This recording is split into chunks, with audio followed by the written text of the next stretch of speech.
Northeast Supervisory Union Board to order at 7 o'clock, Wednesday, January 6th. And I take note of the fact that this is a special budget meeting. Um, Chris, do we have any adjustments? I do not have any. Okay, are there any adjustments from board members? I'm not hearing any. Um, and take note of the fact that if there are no adjustments, we can move to communication and public comment. Uh, a quick glance at the screen suggests to me that we have two members of the public here, Lisa and Cindy. Would either of you like to offer any public comment?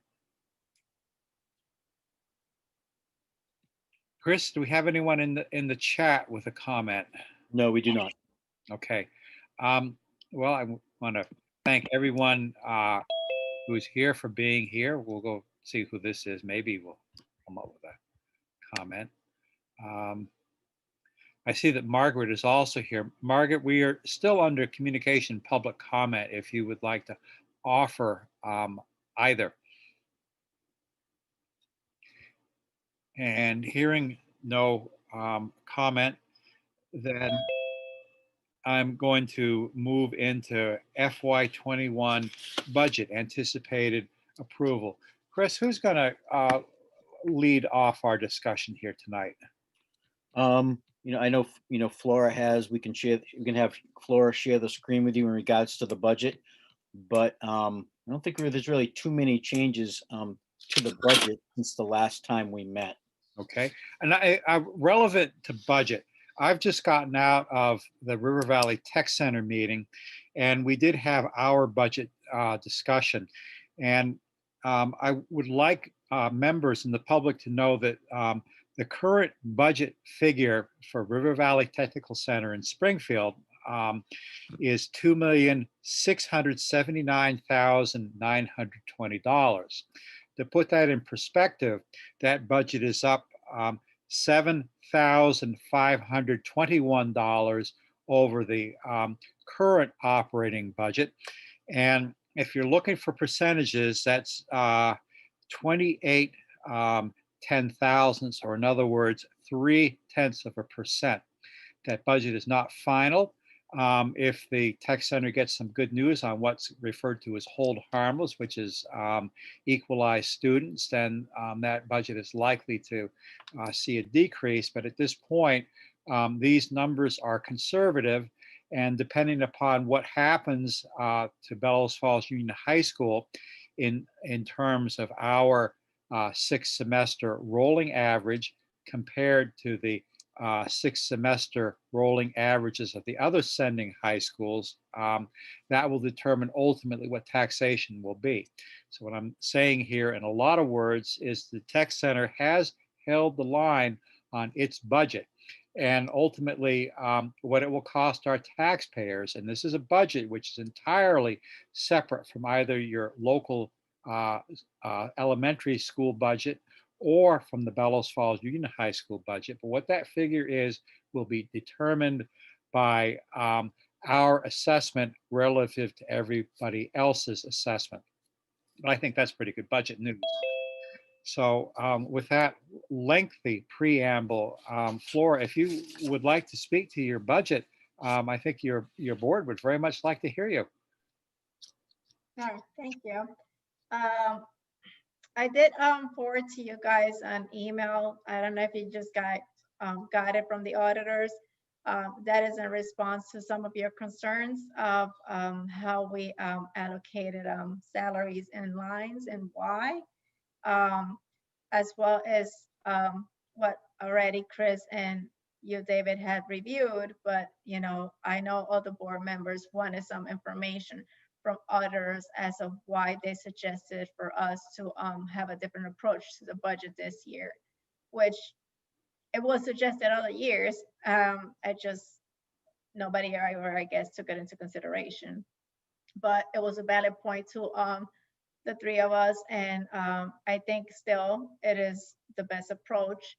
And maybe when you guys read the email from the auditors, you will understand. I did copy it, so maybe I could show it to you guys as why it was recommended. So the they feel that is the best practice when it's managing any budget. Salaries should be allocated into the salary lines, and they go into the details as of why, and as of why as well they suggest as not putting amounts that are supposed to be allocated to salaries into a contingency line. It is just the best approach for negotiations overall. Okay, thank Okay. you, Flora. The board is queried if they would like to have more details of the RHR Smith letter. Is there an interest in that? I have only limited vision on this screen, so if there is, I'm going to ask board members to speak up on that. David, what do you mean by more information? Well, Flora has just explained that our auditors, RHR Smith, believe that what we refer to as contingency should be listed in the salary lines. Do I have that correctly, Flora? Yes. Okay. So And contingency amounts should be used for different purposes, not for salary and not as a way of negotiation. The amounts that is allocated for salary should be in a budget allocated to a salary line, not a contingency line. okay. And how do the auditors recommend that we carry that contingency then, Flora? So the idea is contingency is all of those extra miscellaneous. For example, an amount that we could have put in a contingency line is if we are gonna, if we didn't create it already, an expense line for COVID. It's something that you're not planning, but that could happen. Or a repair for our building, for example, since the building doesn't belong to us and we rent for it, having an extra amount on the side for those purposes. So it's just all of those extra miscellaneous as an extra amount that is being held for different purposes that are foreseen. But salary wise, it should be budgeted in a salary line. So allocating an amount in a salary line, it does not mean that that is a complete amount for a negotiation as well. It just gives us a little amount to negotiate around, as well as not an exact percentage, because in a salary line, we have different things that we could take into consideration. Not every single employee gets the same salaries. As well, we don't know, what each area or department is asking for staff-wise. Maybe it's an increase in staff. So it's not 100% an increase in salaries. It could be an increase in salaries, but not everybody gets the same amount in salaries as well. It could be, we asking for a part-timer or we asking for an extra body. So putting salaries and putting extra monies in a salary line is not a 100% percentage that could be allocated to just a salary negotiation. Well, thank you, Flora. And this is an important discussion, which not entirely certain is germane to tonight's main event, which is to see if we can approve a supervisory union budget. But I will point out that you have worked with Jack Breyer and others to produce a timeline so that the next time we're in a budget cycle, that maybe we can spend a little bit more time in thoughtful deliberation and also have enough time to strategize what some of the important areas for attention in a budget are. And I'm going to suggest, since I've heard no objections from any other board members, that we do hold this discussion on our regular budget timeline, which hopefully we will have adequately reestablished by the time school reopens in the fall of 2021. And once again, I appreciate, Flora, very much the efforts that you've put in to seek the guidance of the auditors, because ultimately they need to be happy with the way we do our budget work. So thank you for that. And tell us now again, Flora, since I think it's really going to be just a recap of the discussion we had the last time we met, what the bottom line is, please, how that has changed since the operating budget, which we are under now, and how the assessments will affect the local district's bottom lines. I know as a for instance that Principal Hodgson managed to find, I believe, about $142,000 worth of savings in his budget. But if you did the math, it appeared that 138,000 of those savings dollars were actually the result of Assessments. your budget work here at the SU.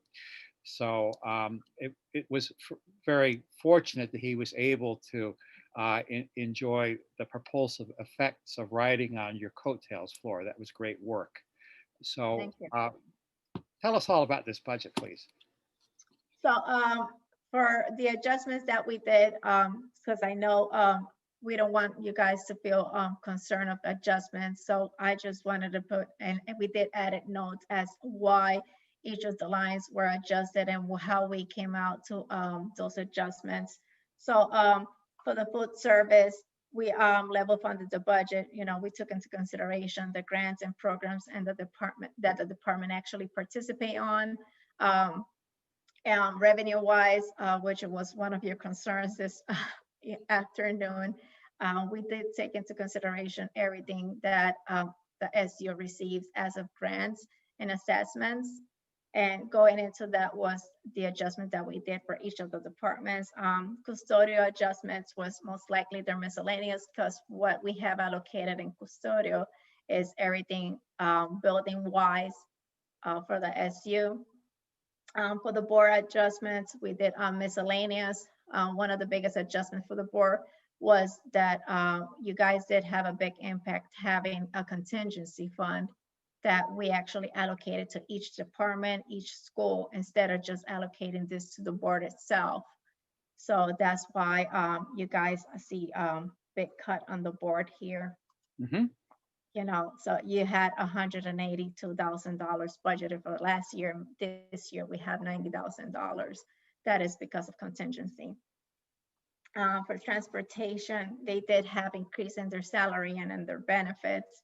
But overall, as well, transportation, we did merge the regular transportation portion with special ed transportation. We felt that it was just the best approach to have everything transportation together, because assessing wise, it's just the transportation department. Well, And then we, I want to stop you right there for a moment. I believe, and I need guidance from administration on this, that we do track special ed transportation separately from regular ed transportation, because there is reimbursement, I believe, at the current time for special ed transportation. Is that correct? Yes, that is correct. And we are still able to disaggregate those numbers so that we can report them and get the reimbursements. That's correct? Correct. Okay, great. Good, Flora, great work. Pray continue. the issue that we found was assessing wise, when we split transportation and special ed transportation, the auditors saw that we were just putting still the money's goals allocated to transportation department, even though bucket wise, we pull it from special ed grant amount for transportation, or we assess it in different portions for the school. So it was just a better approach of having everything budget wise when we manage and consolidate to balance sheets and journal entries to have everything in a single line. One of these issues that we had, like for example, this afternoon that Brian was contacting me. So she was concerned why she sees, you know, like for FY22 custodial in one line, but in previous years, it seemed that it was separated. So it's the same thing, you know, we are assessing everything together. You know, when we put it in the SU, we do have it separated in different lines. For example, for custodial, you see everything for them. But when we are assessing it to the school does not need to have 31 lines to be assessed on if we are just going to allocate it in one line. So for the SU, I do have everything separated. When it gets assessed to the school, we just assess in one line. It's just a better way of managing our balance sheets and journal entries. Okay, I'm going to ask you, Flora, if you would give us the bottom line on the administration's recommended supervisory union budget for fiscal year 22. The So total, the bottom line for our budget recommendation is $6,210,000, 836. okay. Um, I'm going to ask if we can get a motion out on the floor on that budget number. And then I would like to open it up for discussion. And I imagine that discussion may include some questions for administration. So I'm going to ask you, Flora, and you, Chris, if I could have the full screen back so I can see my board members.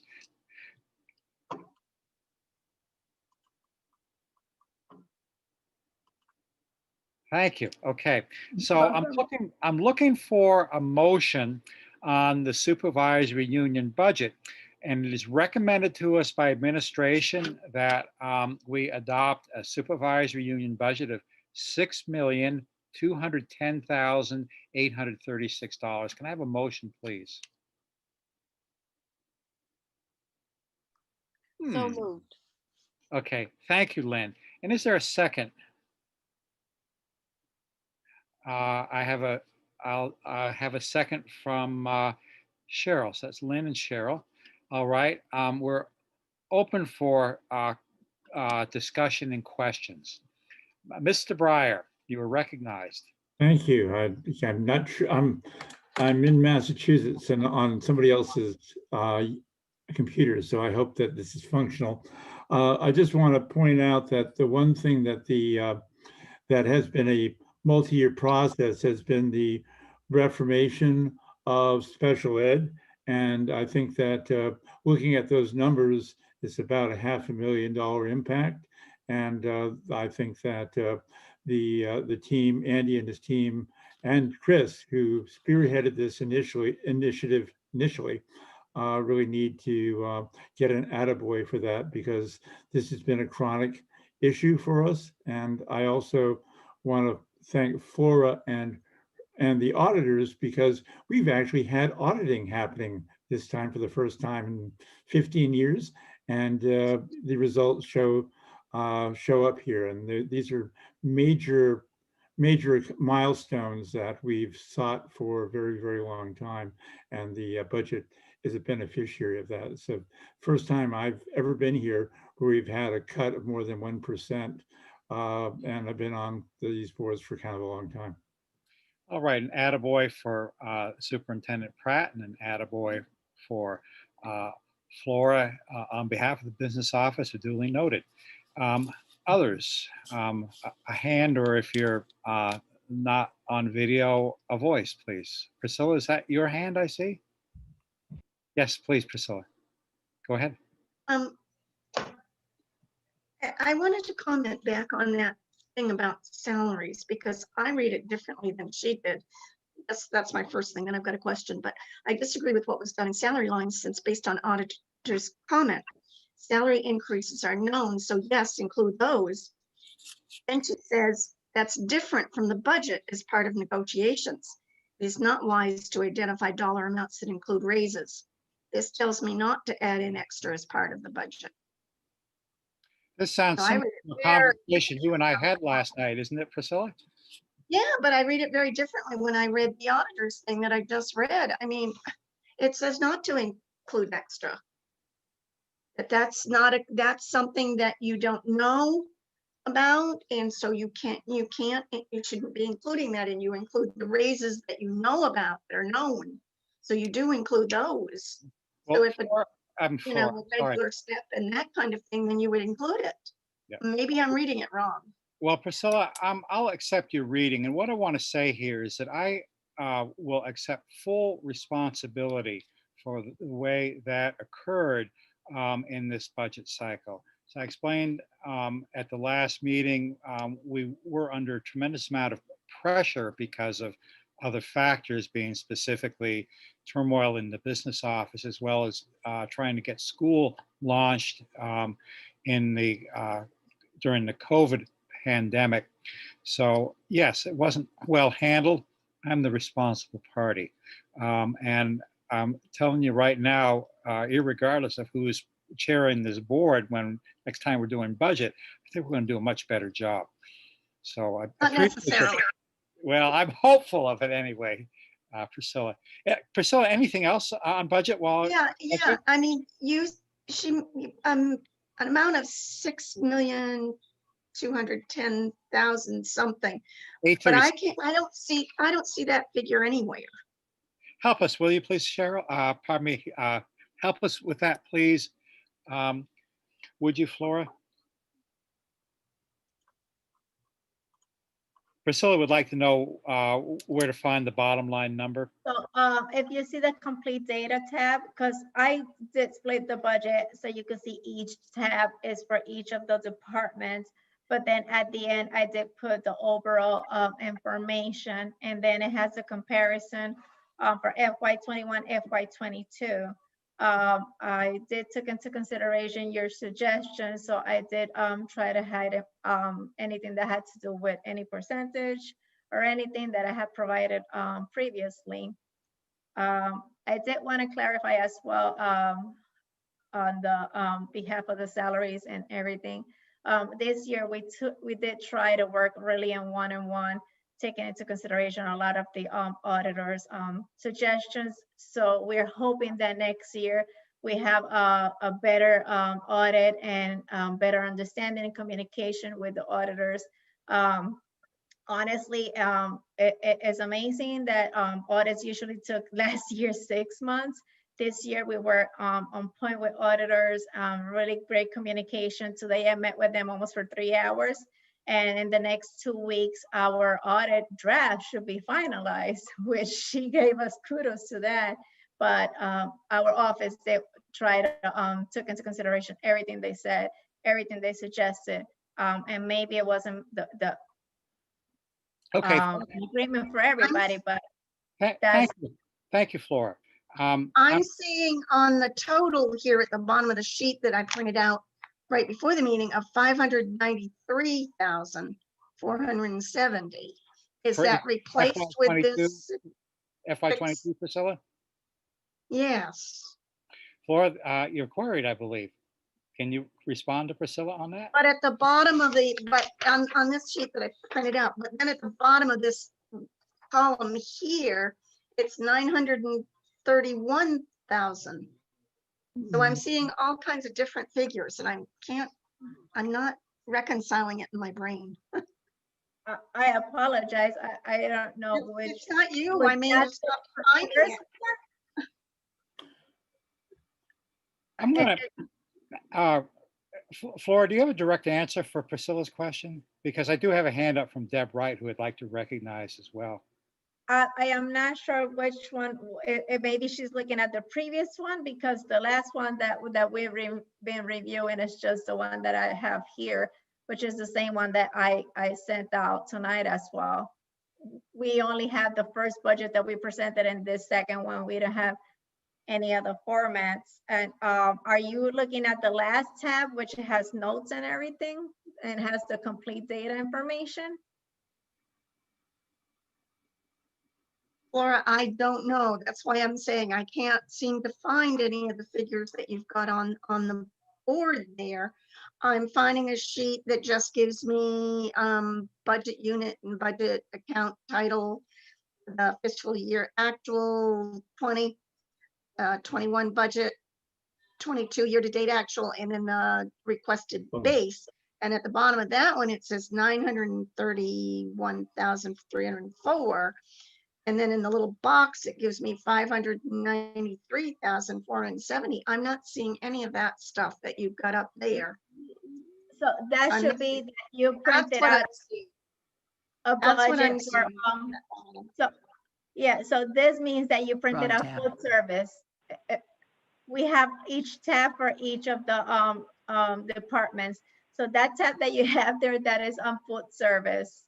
Okay, so I just have the food service. I don't have the rest. Thank you so much for helping me.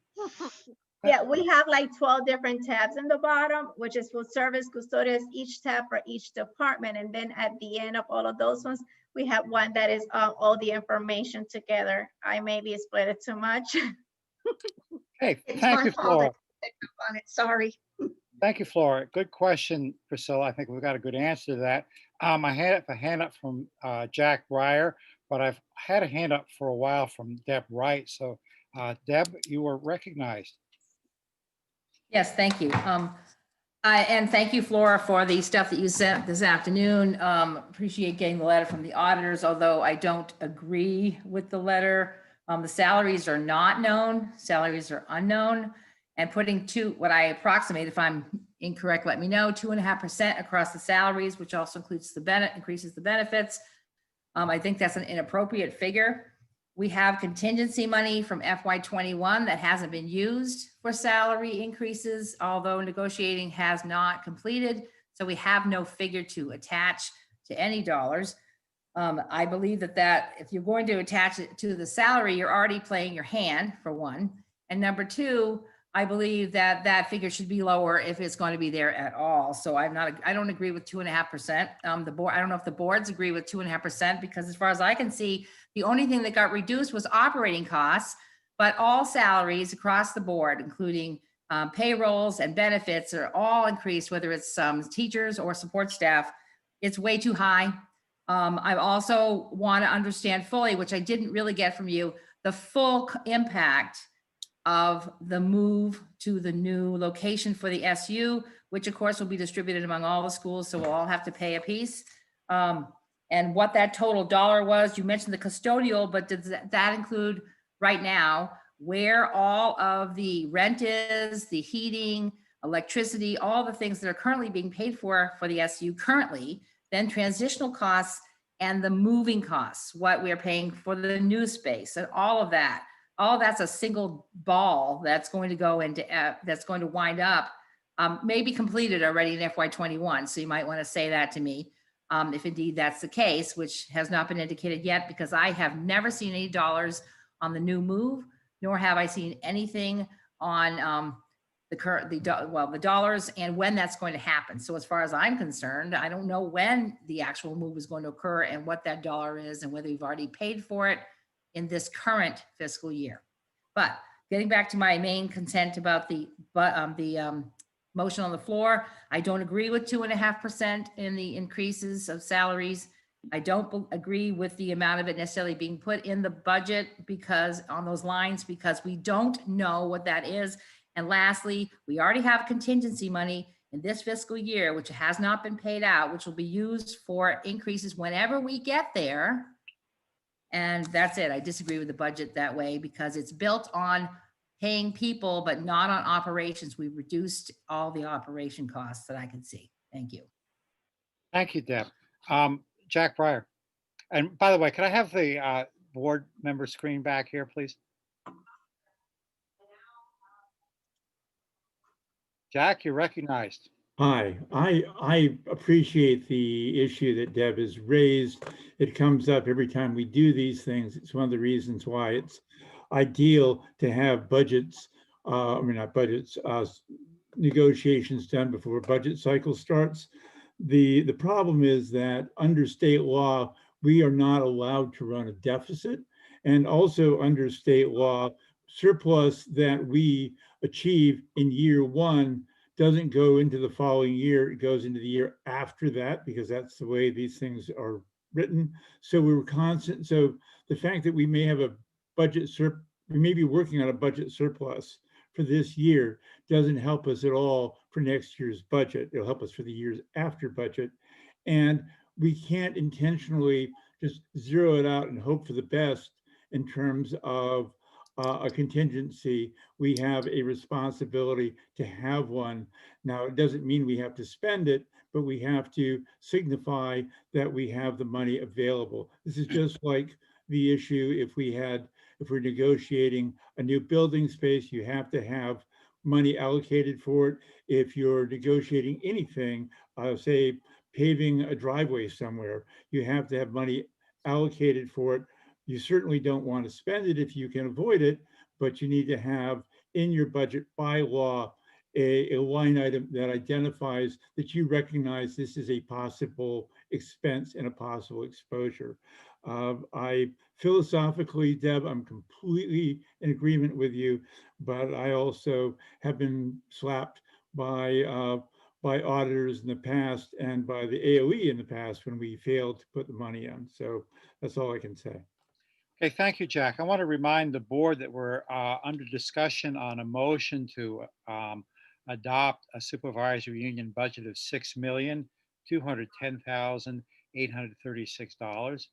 Deb Wright did query our business manager as to whether Flora can identify, or in this case, possibly Chris has the answer, whether you can identify specific moving costs in the event that the supervisory union is successful in moving its offices to a new location. I would be happy to recognize either Flora or Chris, whoever would like to whack away at that first. Chris, you're recognized. Yeah, so as right now, nothing's definite in regards to a move, but all the moving costs, like we discussed at the last SU board meeting, will be covered by a grant that we applied for and we got. So none of the moving costs will be picked up by local budget money. It's all going to be covered by the grant. Okay, thank you for that response. We are under discussion of a motion. Deb, I have your hand again, I believe. Would you like to respond to that? You do. No, I appreciate the information, Chris, because that means I can stop thinking about how much money it'll cost to move when it happens. However, I guess my comment is whether I could ask for a friendly amendment to reduce the budget in salaries by 1%. That's my ask.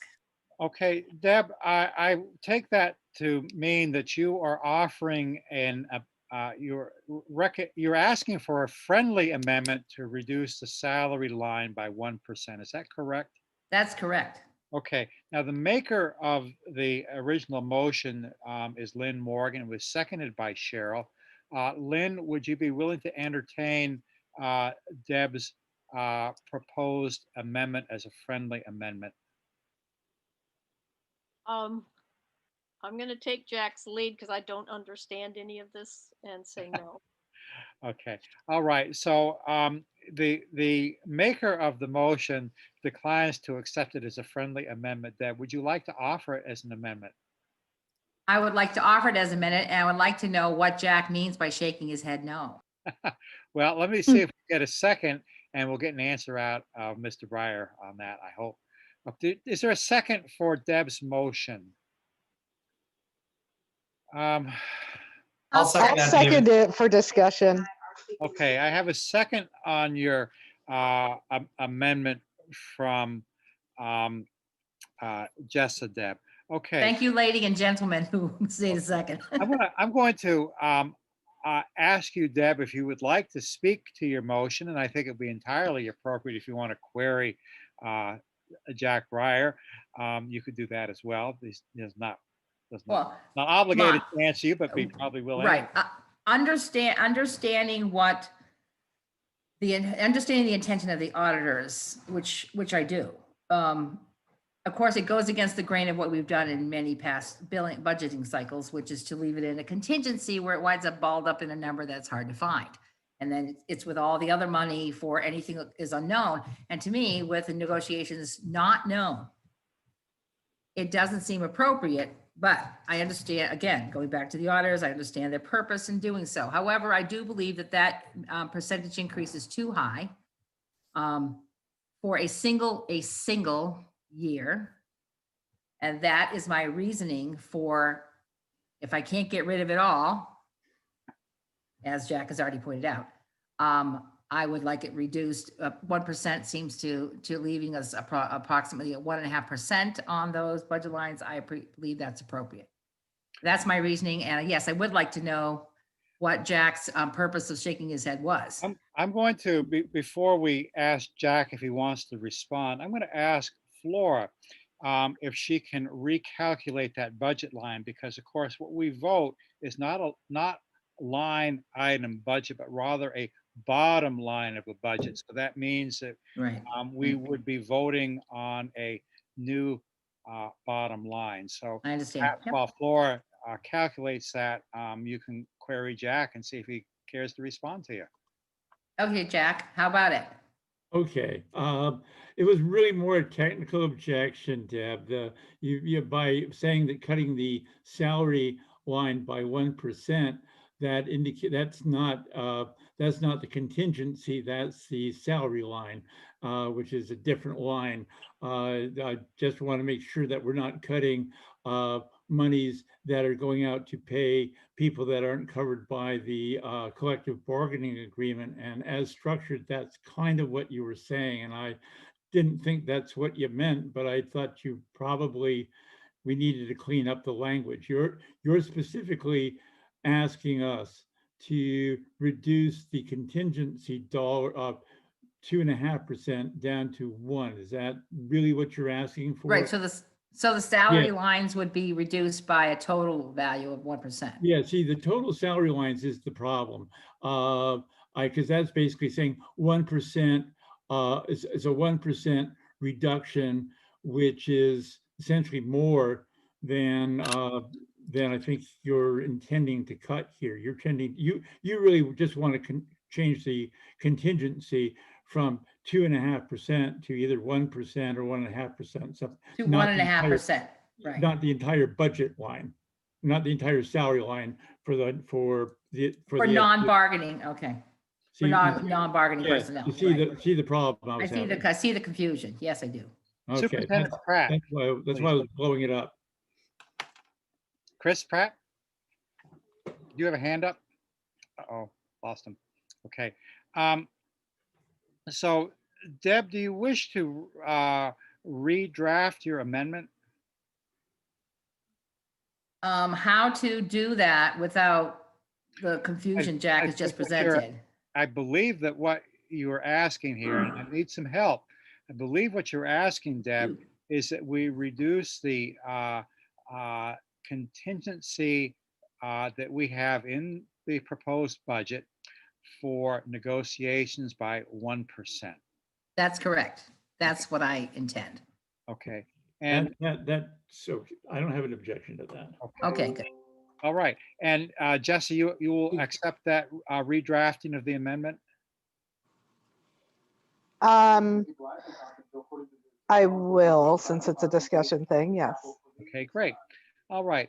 And Flora, I realize that we're not giving you much time to scramble here, but are you able to calculate a new bottom line based on Deb's amendment so we would have an understanding of what we would actually be voting on? So if Deb is saying that she will want to adjust the budget for 1%, the cutoff is $62,108.36. So No, that's not it. Sorry, No. Laura. She just you have a contingency line for salaries. And that contingency line for salaries is the only thing we're discussing here, not the whole budget. Just a contingency line for the salary bump, which is now roughly at 2.5%. If we change that to fine for each department, that would just for the bargaining units. And see, one of my concerns is that that's awfully granular, and I'm not sure that we can do that easily tonight, which is one of the reasons why I was throwing the flag. no, that will be asking each of the departments to let us know what Yeah. they're going to be adjusting and who they will be adjusting, because not Yeah. everybody is allocated the same. Not everybody gets the same salaries and everything. I will have to meet with each individual manager or director of each of the areas to do these adjustments.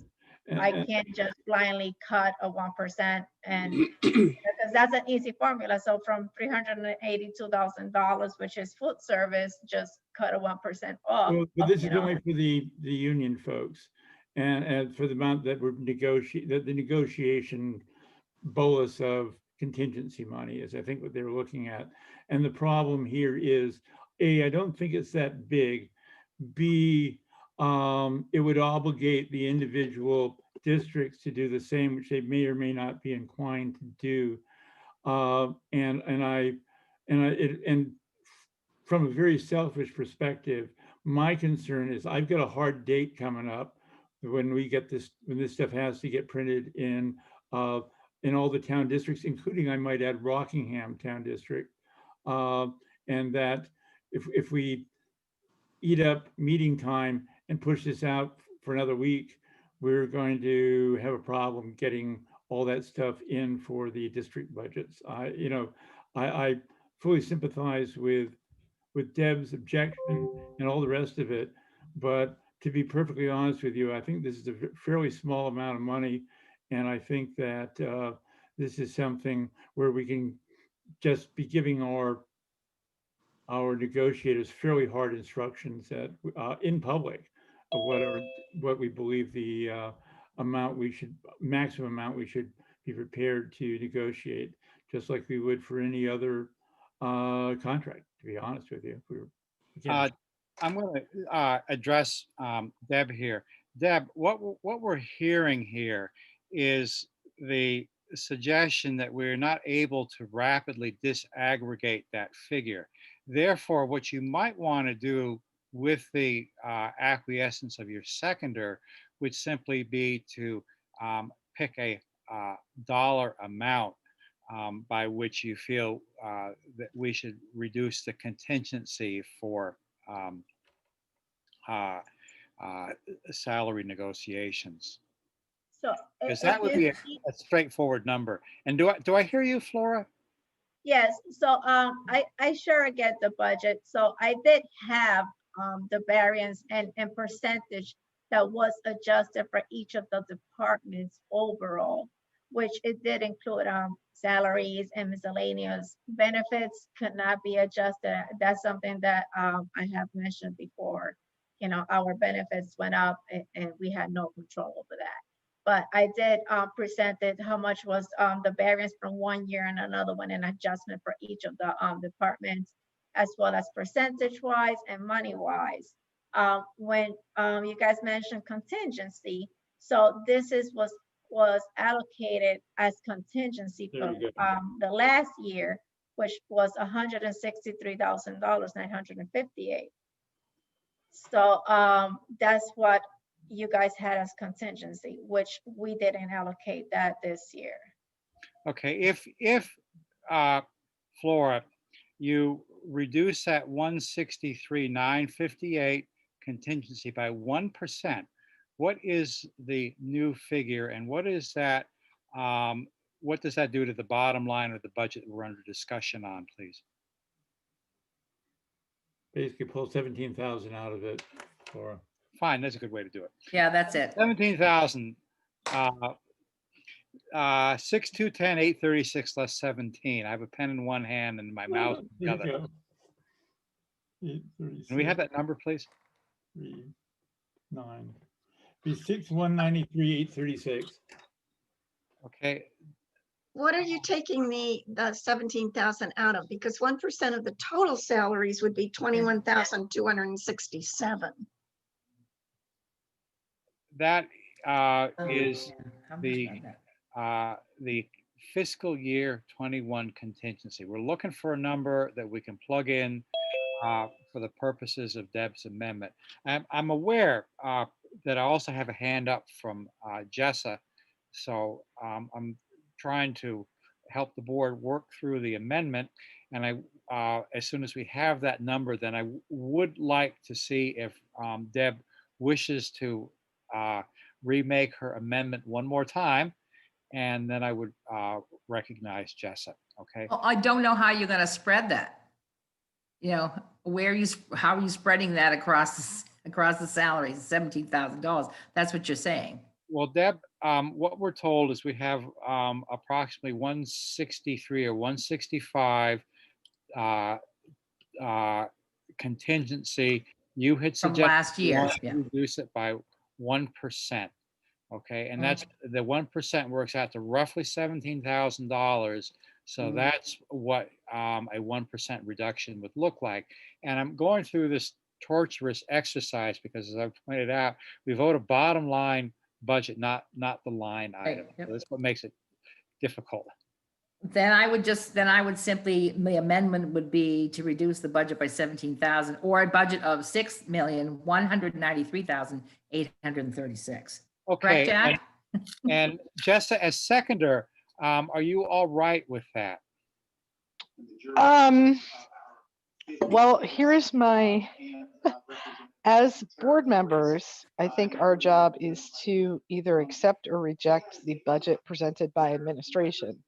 I don't think we have line item control of it.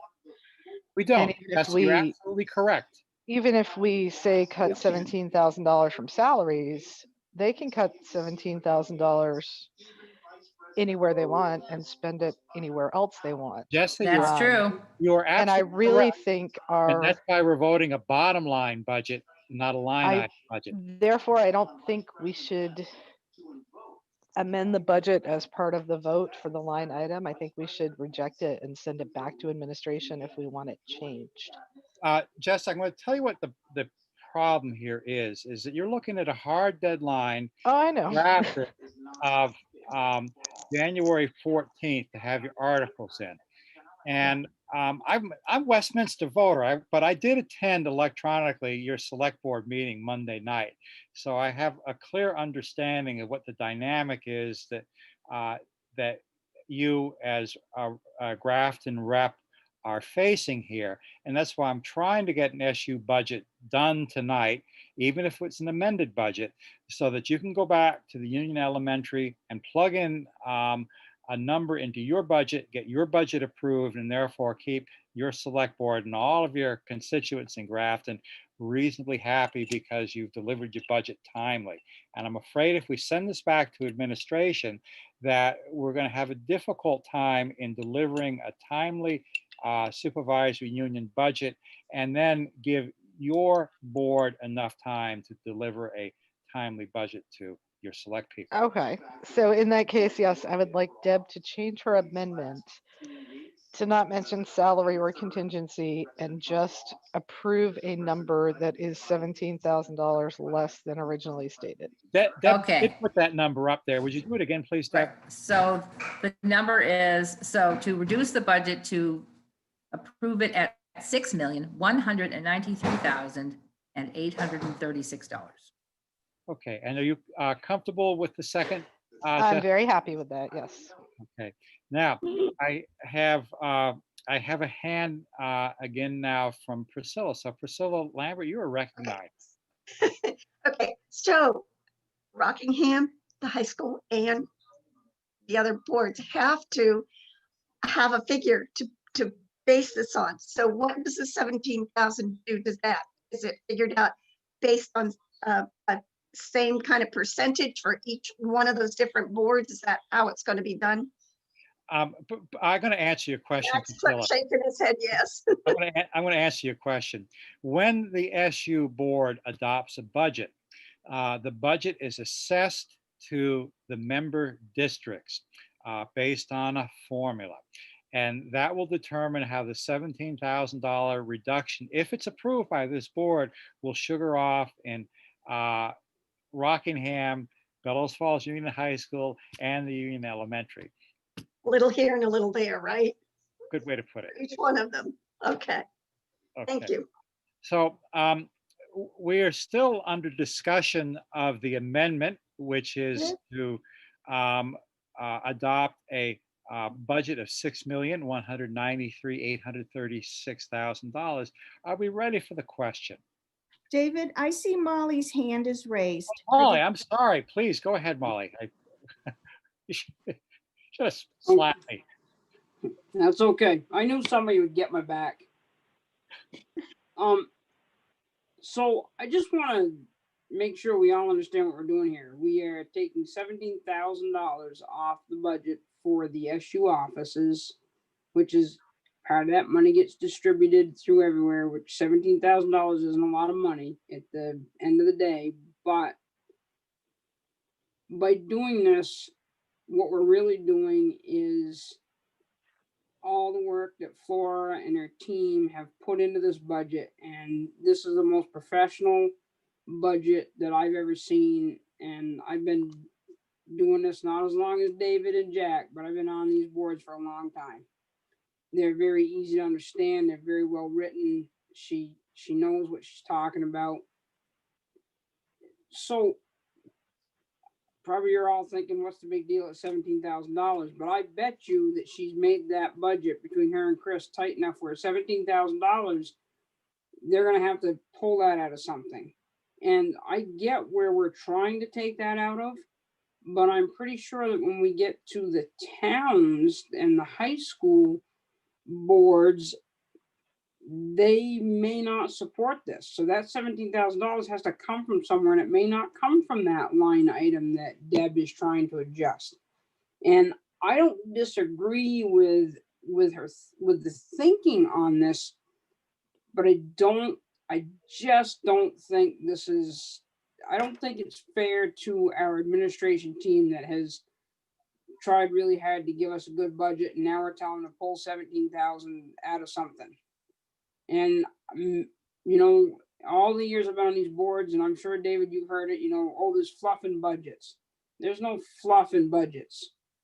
And it costs money, and these budgets are so close to being, there's not huge increases this year, and we should be very proud of that. And I just want everybody to understand what they're doing. They're asking them to pull almost $20,000 out of somewhere. And maybe Chris and Flora are thinking right now, that's easy, we got it here, but I bet they don't. There isn't money hid up to move or anything else. That's all, there's nothing there. I will have to meet with each department to see how we could adjust. Like, we met with each department and we adjusted $891,000 already. And an extra $17,000, it means, who we're meeting, what we're gonna be adjusting. If you compare, last year's budget to this year, we cut almost $900,000 from a previous budget, and that includes salaries and everything. If you see, that's why I present the variance from one year to another one, so you could see how each department made a cut, even though they did allocated salary increases, even though our benefits went up almost 9%, we still managed to go line by line and cut down almost $900,000 from a budget. This means Good, that Flora, we will good, have good, to good. You've made your point, Flora. Okay, I'm going to ask to have my screen back. And then I do want to explain something here to board members. And that is that if this board approves this budget, the local boards cannot reject it because it will have been adopted by the supervisory union board, on which all of the boards have representation. And it will therefore be incumbent upon them to meet their obligation for the assessment. So that's the reality. Now, what I want to say are two things. Number one, Deb has asked for this cut because she believes that it's appropriate to take it out of the teacher negotiation salary contingency.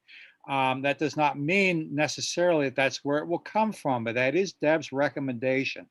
And I will point out that we hire a competent administration to give us guidance and do the heavy lifting on these things. So I would ask everyone to bear that in mind, which I think is what Molly's point was, is that there is, shall we say, a subtext here as to whether we accept the wisdom and judgment of our administration in delivering us a good budget. And I certainly think that the budget at $6,210,836 was a good, tight, responsible budget. No small piece of engineering in my judgment, and that's based on a lot of years of experience. However, we are under a motion to, an amendment to a motion to amend the bottom line of the supervisory union budget to $6,193,836, which represents a $17,000 reduction in the budget. David Clark. Stick with me just a moment. David, Stick with me just a moment. Yeah, before you call for the vote, which you're about to do, I've Oh, actually had my hand up for a very long time. Cheryl, I'm not about to call for the vote. I'm simply Okay. trying to review the amendment in the context in which the amendment was made, as well as take note of the concerns of board members. Okay, that's what my purpose is here. I am not going to call the vote till I get a signal from this board that they are ready to vote it out. Now, having said an awful lot and taken up a great deal of this meeting's time yapping, if you would like to be recognized to comment, Cheryl, I would love to hear from you. Thank you. I'm sorry. I thought a while ago you were about to lead to a call for a vote, so I thought I would try to interject, because actually I've had my hand up since before we began discussion on this amendment. I apologize, Cheryl. Sometimes I just miss it if I can't see people. Cheryl, you have become muted. Could you unmute, please? Thank you. I was going, this is just a couple of comments. That one is to echo what Flora was saying. I hadn't heard it until she just did so eloquently, but the fact that this is almost a $900,000 reduction from last year's budget is a big deal. And some of those cuts have come in particular in the superintendent's office and in some other areas, including finance, the business office, where we've gotten some efficiencies and as Flora was pointing out a moment ago, some major cuts have been made actually in all the departments. So I commend the work that the staff has done there. In approving a budget, let's speak to both a potential increase in compensation and a contingency fund. Neither of those are givens. Spend that money, it becomes a ceiling which we work.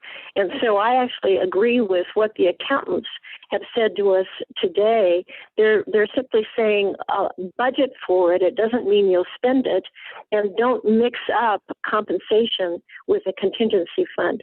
So at any rate, I think this is a reasonable budget. I don't support a $17,000 reduction, and I will vote against this proposed amendment, and I will support the proposed budget when we get to that.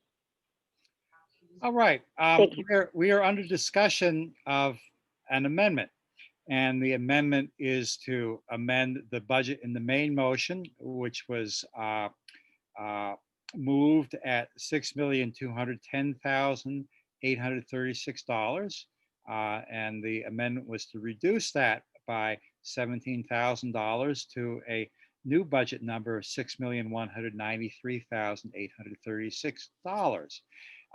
If all board members feel that they've had their opportunity to, David, I'd like to say something. I guess we're not, so we're ready. Priscilla, go ahead.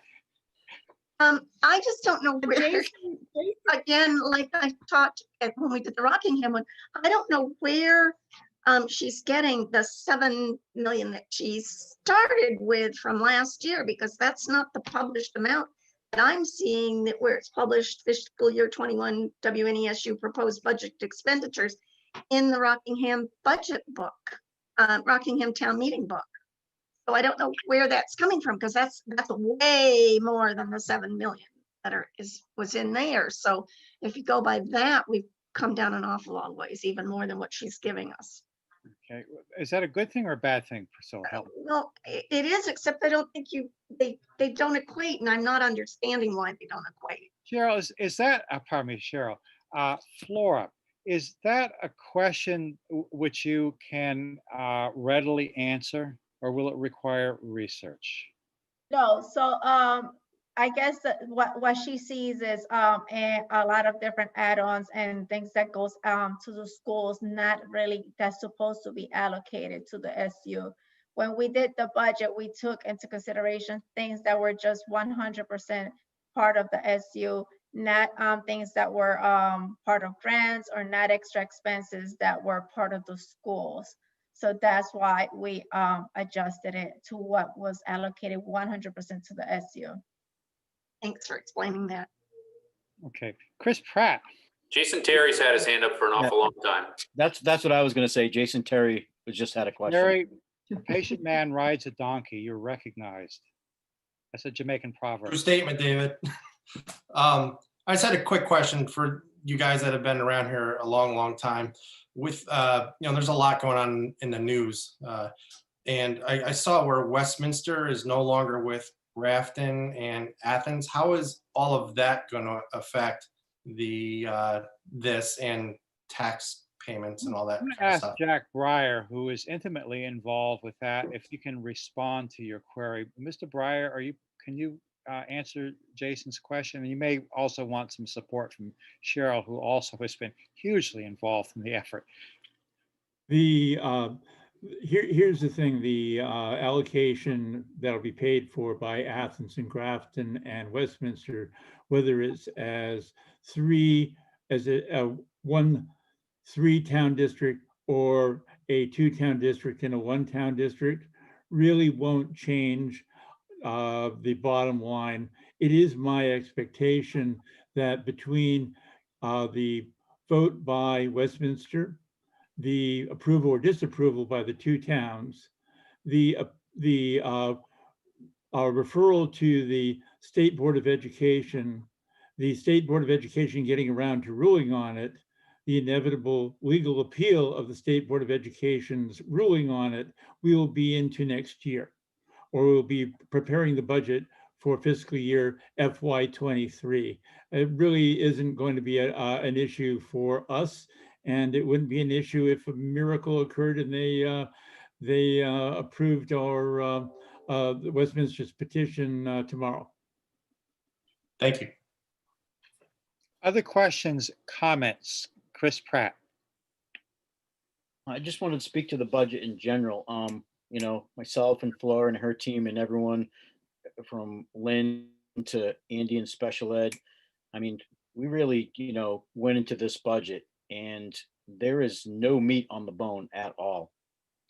And so I just wanted to put that out there, is that, in my 26 years and my 7 years as a superintendent, I've never reduced a budget by this much. It's no easy task, and it took a team effort to do that. Like I said, Flora and her team, Andy and his team, Lynn, myself, everybody. And so I think it needs to be said that we cut any more from this budget. I understand, we're talking about, salaries here and stuff, but, it's about the bottom line, and the bottom line is, every little bit that's taken away from this budget now is it's going to hit us. We proposed a budget that we could work with. Anything less than that, it's going to be real difficult to do that based on the, we didn't put anything aside and say, okay, the board comes back and says we want to cut this much more. We didn't. We gave it all to you, and any amount from the budget now, it's going to make it difficult. All right, bearing in mind that we're now an hour into our budget discussion here, I'm going to recognize Deb Wright and then Jack Breyer. So Deb, go ahead, please. Okay, so I want to go back. I don't like to use the word so to start a sentence. However, I just want to go back to that last page where the complete data is and look at how the budget is structured. Now, again, I understand we're up against it time-wise, fire drills created here. However, the FY21 budget bottom line was salary, the budget was $7,102,462 with salaries at $1,901,564. The FY22 budget, even at $6 million, with salaries at $2,126,702, with, of course, appropriately the benefits going up as well. And that leaving the miscellaneous to take the hit. I just want people to understand the only thing that keeps increasing is the wages and benefits, while the operating budget and all the other performance things that are required to run the school systems are going down. That's where our reductions are coming from, not in salaries. Salaries continue to go up. And that is where we have a problem, which is it's an unsustainable system. We have a lot more remote learning now. And again, I don't want to talk about performance because we're not here to do that in this meeting. But It is a significant concern for me, and it is a significant concern for me to tell the taxpayers, even with the budget going down, where those lacks will come during the next fiscal year when they are concerned about things their students are not getting. I just point that out. I guess it doesn't seem to me as though this amendment is going to pass, and I could pull it if that seems like what I should do, and that sounds like what I should do, but I'm not happy at all. And the bargaining position which we are being put in by those numbers in the salaries and benefits is very disconcerting. And if we were in an executive session, I'd have a lot more to say. Thank you. Thank you, Deb. I do have comment, but I'm going to hold it at least until I've recognized Mr. Breyer. Go ahead, Jack. Is there anyone else, by the way? Can I just have a quick hand if somebody else has discussion here? Okay, go ahead, Jack. Was that your hand, Molly? Okay, all right. Go ahead, Jack. Chris makes a real point that before this meeting, my biggest concern was whether or not the offsetting revenues were actually going to be there, and whether or not we were going to get tripped in COVID year, and whether or not we were cutting this so finely that we were inevitably going to commit ourselves to deficit spending. And I was worried about it. I still kind of am. And $17,000 isn't a lot of money, but on the other hand, we really can't be deficit spending because we commit all of our districts to deficit spending. If we do, we are not, as an SU, we can't roll over monies. We don't have those options. The money, the surpluses or deficits go to the districts. And we're essentially going to stick our districts with an unexpected bill if we have a shortfall, and that's not a good idea.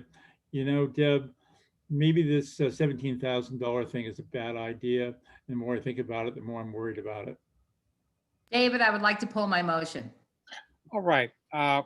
Thank you, Deb. I appreciate your initiating what I think was a pretty useful debate, actually. And I will remind the SU board that we are now back under the main motion, which is to approve a supervisory union operating budget for fiscal year 2023 of $6,210,836. Are we ready for the question? Does the second have to poll too? Oh, that's a great question. Are you willing to relinquish your second, Jessa? Good point. Thanks, Priscilla. Actually, I think that if Deb has withdrawn her motion, that the second would have Probably to okay. make the amendment. Yeah. Okay. All right. Okay. So we are back to the main motion, and I presume that everyone has the motion. I am aware of no further discussion, so I'm going to roll call it. Deb Wright. No. Okay. Molly Bannock. Okay, Molly's a yes. Jason Terry. No. Okay, Jason is no. Priscilla Lambert. Yes. Okay. George Smith. Yes. All right. Lynn Morgan. Yes. Cheryl Charles. Yes. Jessa West Clark. I think we lost her, David. Okay. At this point, it stands as 1, 2, 3, 4, 5 yeses and 2 nos. So irregardless of how Jessa votes, the motion does carry. And, once again, thank you for what I think was a model of polite discussion on a very important topic. Okay, now we've adopted a budget, and we are now down to director's comments. So I'll just go around here. Lynn Morgan. Nothing other than just thank you to everybody for the hard work they've done. Okay, Priscilla Lambert. Yes, this was my 5th meeting today by Zoom, so I'm a little meetinged out, but I do want to say that you know, at least it's calming down in the Capitol and it looks much more peaceful at this point and like things will settle eventually. Although the 6 o'clock curfew isn't being obeyed apparently because there people were still there when I came to the meeting. But at least it looks like we've got some semblance of order coming back, and that's a good thing. And I'm just glad that I work in Vermont and with such goals are on this board. Thank you, Priscilla. Deb Wright. I think I had more than enough my say. And yes, if you see my Christmas tree back there, just like it looks like it's Priscilla's, because my grandson that I hardly ever see, my autistic grandson, is coming to my house on Saturday. And I very much want him to see a tree. So we're going to continue lighting it every day until I see him on Saturday. And then I will deconstruct. Thank you, everyone. I hope you have a happy new year. Thanks, Deb. Sorry, you're going to see mine for another month because my grandson's girlfriend's coming from Japan in February and they want it left up. Now that one you won't see because that one's outside. Inside one will be. Good for us. Molly Bannock. I'm good, thank you. Thanks, Molly. Jason Terry. No comments. Thanks, David. Okay. Jessa West Clark, have you come back? All right. George Smith. Yeah, I just wanted to say that I fully understand where Deb Wright was coming from. We've got every line item going down except for those specific items she mentioned. So I fully understand where she's coming from, and I feel that. I just didn't feel that $17,000 was worth hanging up the process, but I'm in line with that thought process. So thanks, and blessings to you all. Thank you, George. Cheryl Charles. Oh, thank you. I think I'll make a quick comment in response to Jason Terry's question, fair question, about whether there would be any financial impact from Westminster's possible withdrawal from the Westminster Athens Grafton School District. And that is to say, as Jack said a few moments ago, this is a long process. What happened yesterday was a vote of the voters in Westminster to withdraw, but next what happens is Athens and Grafton will decide whether they approve that, and if they do, then it goes to the state board. But what's most important about all of this from a supervisory union point of view, from this region's commitment to education, it won't negate our commitment to working with each of the towns. If Westminster becomes an independent town school district again, as it was before, the citizens there and the people who represent Westminster on the board will stay as committed as ever to working with Athens and Grafton and working with Rockingham and working with the high school.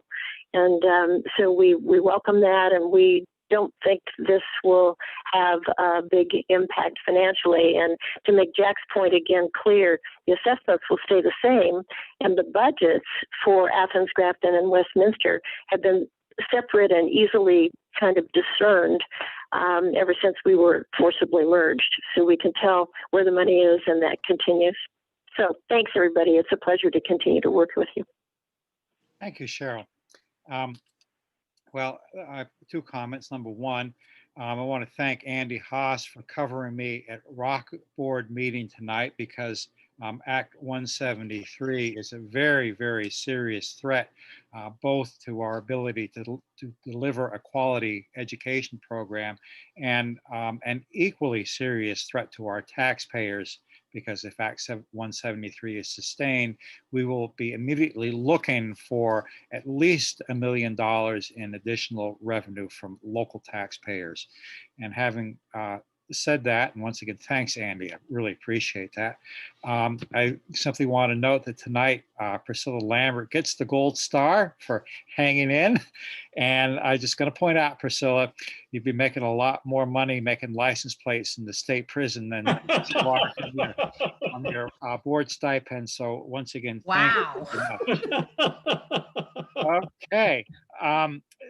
Seeing no other business to come before this meeting, I'm going to declare us adjourned at 8:15. And once again, thank you all. Good night. Night.